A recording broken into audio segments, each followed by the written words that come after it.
லூக்கா அதிகாரம் 12. அத்தருணத்திலே அநேகமாயிரம் ஜனங்கள் ஒருவரை ஒருவர் மிதிக்கத்தக்கதாக கூடி வந்திருக்கையில் அவர் முதலாவது தம்முடைய சீஷரை நோக்கி, நீங்கள் மாயமாகிய பரிசேயருடைய புளித்த மாவை குறித்து எச்சரிக்கையாயிருங்கள். வெளியாக்கப்படாத மறைபொருளும் இல்லை, அறியப்படாத இரகசியமும் இல்லை. ஆதலால் நீங்கள் இருளிலே பேசினது எதுவோ அது வெளிச்சத்திலே கேட்கப்படும்.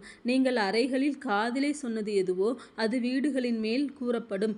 என் சிநேகிதராகிய உங்களுக்கு நான் சொல்லுகிறேன், சரீரத்தை கொலை செய்து அதன் பின்பு அதிகமாக ஒன்றும் செய்ய திராணி இல்லாதவர்களுக்கு பயப்படாதிருங்கள். நீங்கள் இன்னாருக்கு பயப்பட வேண்டும் என்று உங்களுக்கு காண்பிக்கிறேன். கொலை செய்த பின்பு நரகத்திலே தள்ள வல்லமையுள்ளவருக்கு பயப்படுங்கள். ஆம், அவருக்கே பயப்படுங்கள் என்று உங்களுக்கு சொல்லுகிறேன். 2 காசுக்கு 5 அடைக்கலான் குருவிகளை விற்கிறார்கள் அல்லவா? அவைகளில் ஒன்றாகிலும் தேவனால் மறக்கப்படுகிறதில்லை. உங்கள் தலையிலுள்ள மயிரெல்லாம் எண்ணப்பட்டிருக்கிறது. ஆகையால் பயப்படாதிருங்கள். அநேகம் அடைக்கலான் குருவிகளை பார்க்கிலும் நீங்கள் விசேஷித்தவர்களாயிருக்கிறீர்கள். அன்றியும் நான் உங்களுக்கு சொல்லுகிறேன், மனுஷர் முன்பாக என்னை அறிக்கை பண்ணுகிறவன் எவனோ அவனை மனுஷகுமாரனும் தேவதூதர் முன்பாக அறிக்கை பண்ணுவார். மனுஷர் முன்பாக என்னை மறுதலிக்கிறவன் தேவதூதர் முன்பாக மறுதலிக்கப்படுவான். எவனாகிலும் மனுஷகுமாரனுக்கு விரோதமான விசேஷத்தைச் சொன்னால் அது அவனுக்கு மன்னிக்கப்படும். பரிசுத்த ஆவிக்கு விரோதமாய் தூசணம் சொல்லுகிறவனுக்கோ மன்னிக்கப்படுவதில்லை.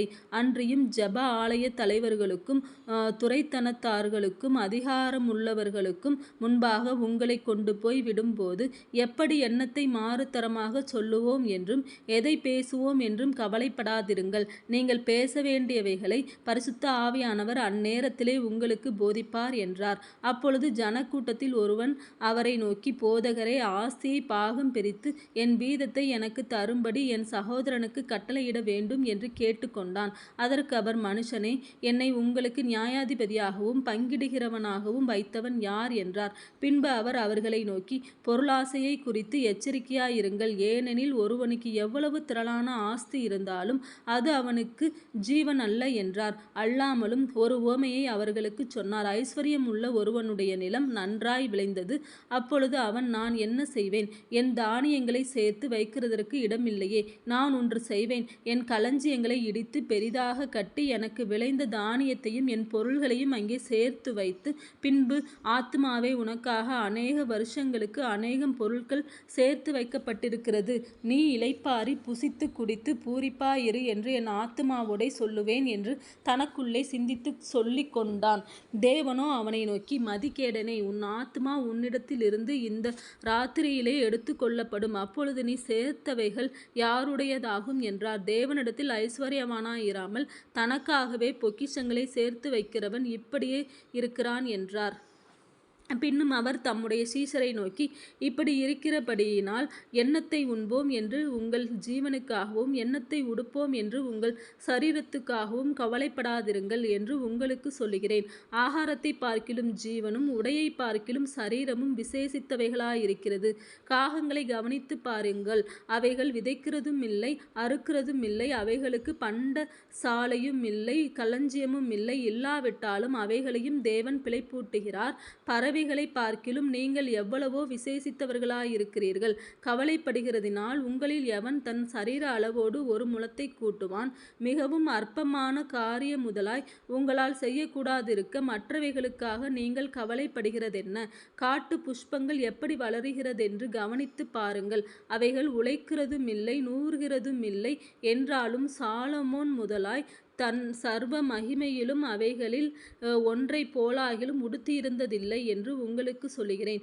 இப்படி இருக்க, அற்ப விசுவாசிகளே, இன்றைக்கு காட்டிலிருந்து நாளைக்கு அடுப்பிலே போடப்படுகிற புல்லுக்கு தேவன் இவ்விதமாக உடுத்துவித்தால் உங்களுக்கு உடுத்துவிப்பது அதிக நிச்சயமல்லவா? ஆகையால் எண்ணத்தை உண்போம், எண்ணத்தை குடிப்போம் என்று நீங்கள் கேளாமலும் சந்தேகப்படாமலும் இருங்கள். இவைகளை எல்லாம் உலகத்தார் நாடி தேடுகிறார்கள். இவைகள் உங்களுக்கு வேண்டியவைகள் என்று உங்கள் பிதாவானவர் அறிந்திருக்கிறார். தேவனுடைய ராஜ்யத்தையே தேடுங்கள். அப்பொழுது இவைகளெல்லாம் உங்களுக்கு கூட கொடுக்கப்படும். பயப்படாதே சிறுமந்தையே, உங்களுக்கு ராஜ்யத்தை கொடுக்க உங்கள் பிதா பிரியமாயிருக்கிறார். உங்களுக்கு உள்ளவைகளை விற்று பிச்சை கொடுங்கள். பழமையாய் போகாத பணப்பைகளையும் குறையாத பொக்கிஷத்தையும் பரலோகத்திலே உங்களுக்கு சம்பாதித்து வையுங்கள். அங்கே திருடன் அணுகுகிறதும் இல்லை, பூச்சி கெடுக்கிறதுமில்லை. உங்கள் பொக்கிஷம் எங்கே இருக்கிறதோ அங்கே உங்கள் இருதயமும் இருக்கும். உங்கள் அறைகள் கட்டப்பட்டதாகவும் உங்கள் விளக்குகள் எரிகிறதாகவும் தங்கள் எஜமான் கல்யாணத்திலிருந்து வந்து தட்டும்போது உடனே அவருக்கு திறக்கும்படி எப்பொழுது வருவார் என்று காத்திருக்கிற மனுஷருக்கு ஒப்பாகவும் இருங்கள். எஜமான் வரும்போது விழித்திருக்கிறவர்களாக காணப்படுகிற ஊழியக்காரரே பாக்கியவான்கள். அவர் அறை கட்டி கொண்டு அவர்களை பந்தி இருக்கச் செய்து சமீபமாய் வந்து அவர்களுக்கு ஊழியஞ்செய்வார் என்று மெய்யாகவே உங்களுக்கு சொல்லுகிறேன். அவர் 2ஆம் ஜாமத்திலாவது 3ஆம் ஜாமத்திலாவது வந்து அவர்கள் அப்படியே இருக்க கண்டால் அவ்வூழியக்காரர் பாக்கியவான்கள். திருடன் இன்ன நேரத்தில் வருவான் என்று வீட்டெஜமானுக்கு தெரிந்திருந்தால் அவன் விழித்திருந்து தன் வீட்டை கன்னமிட ஒட்டான் என்று அறிந்திருக்கிறீர்கள். அந்தபடியே நீங்கள் நிலையாத நேரத்தில் மனுஷகுமாரன் வருவார். ஆகையால் நீங்களும் ஆயத்தமாயிருங்கள் என்றார். அப்பொழுது பேதுரு அவரை நோக்கி, ஆண்டவரே, இந்த உவமையை எங்களுக்கு மாத்திரம் சொல்லுகிறீரோ எல்லாருக்கும் சொல்லுகிறீரோ என்று கேட்டான். அதற்கு கர்த்தர், பணிவிடைக்காரருக்கு தகுதியான காலத்திலே படி கொடுக்கும்படி எஜமான் அவர்கள் மேல் அதிகாரியாக வைக்கத்தக்க உண்மையும் விவேகமுமுள்ள விசாரணைக்காரன் யாவன்? எஜமான் வரும்போது அப்படியே செய்கிறவனாய் காணப்படுகிற ஊழியக்காரன் பாக்கியவான். தனக்குள்ளதெல்லாவற்றின் மேலும் அவனை விசாரணைக்காரனாக வைப்பான் என்று மெய்யாகவே உங்களுக்கு சொல்லுகிறேன். அந்த ஊழியக்காரனோ என் எஜமான் வர நாள் செல்லும் என்று தனக்குள்ளே சொல்லிக்கொண்டு வேலைக்காரரையும் வேலைக்காரிகளையும் அடிக்கவும் புசித்து குடித்து வெறிக்கவும் தலைப்பட்டால் அவன் நினையாத நாளிலும் அறியாத நேரத்திலும் அந்த ஊழியக்காரனுடைய எஜமான் வந்து அவனை கடினமாய் தண்டித்து உண்மையில்லாதவர்களோடே அவனுக்கு பங்கை நியமிப்பான். தன் எஜமானுடைய சித்தத்தை அறிந்தும் ஆயத்தமாயிராமலும் அவனுடைய சித்தத்தின்படி செய்யாமலும் இருந்த ஊழியக்காரன் அநேக அடிகள் அடிக்கப்படுவான். அறியாதவனாயிருந்த அடிகளுக்கு ஏதுவானவைகளை செய்தவனோ சில அடிகள் அடிக்கப்படுவான். எவனிடத்தில் அதிகம் கொடுக்கப்படுகிறதோ அவனிடத்தில் அதிகம் கேட்கப்படும். மனுஷர் எவனிடத்தில் அதிகமாய் ஒப்புவிக்கிறார்களோ அவனிடத்தில் அதிகமாய் கேட்பார்கள். பூமியின் மேல் அக்கினியை போட வந்தேன், அது இப்பொழுதே பற்றி எரிய வேண்டுமென்று விரும்புகிறேன். ஆகிலும் நான் முழுக வேண்டிய ஒரு ஸ்தானம் உண்டு. அது முடியும் அளவும் எவ்வளவோ நெருக்கப்படுகிறேன். நான் பூமியிலே சமாதானத்தை உண்டாக்க வந்தேன் என்று நினைக்கிறீர்களோ? சமாதானத்தை அல்ல, பிரிவினையையே உண்டாக்க வந்தேன் என்று உங்களுக்கு சொல்லுகிறேன். எப்படியெனில், இது முதல் ஒரே வீட்டிலே 5 பேர் பிரிந்திருப்பார்கள். 2 பேருக்கு விரோதமாய் 3 பேரும் 3 பேருக்கு விரோதமாய் 2 பேரும் பிரிந்திருப்பார்கள். தகப்பன் மகனுக்கும் மகன் தகப்பனுக்கும் தாய் மகளுக்கும் மகள் தாய்க்கும் மாமி மருமகளுக்கும் மருமகள் மாமிக்கும் விரோதமாய் பிரிந்திருப்பார்கள் என்றார்.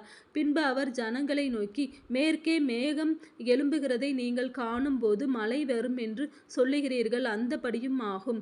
தென்றல் அடிக்கிறதை நீங்கள் காணும்போது உஷ்ணம் உண்டாக்கும் என்று சொல்லுகிறீர்கள், அந்தபடியும் ஆகும். மாயக்காரரே, பூமியின் தோற்றத்தையும் வானத்தின் தோற்றத்தையும் நிதானிக்க உங்களுக்கு தெரியுமே. இந்த காலத்தையோ நிதானியாமற் போகிறதென்ன? நியாயம் இன்னதென்று நீங்களே தீர்மானியாமல் இருக்கிறதென்ன? உனக்கு எதிராளியானவன் உன்னை அதிகாரியினிடத்திற்கு கொண்டு போகிறபோது வழியிலே தானே அவனிடத்திலிருந்து விடுதலையாகும்படி பிரயாசப்படு. இல்லாவிட்டால் அவன் உன்னை நியாயாதிபதிக்கு முன்பாக கொண்டு போவான். நியாயாதிபதி உன்னை சேவகனிடத்தில் ஒப்புக்கொடுப்பான். சேவகன் உன்னை சிறைச்சாலையில் போடுவான். நீ கடைசி காசை கொடுத்து தீர்க்கும் மட்டும் அவ்விடத்திலிருந்து புறப்பட மாட்டாய் என்று உனக்கு சொல்லுகிறேன் என்றார்.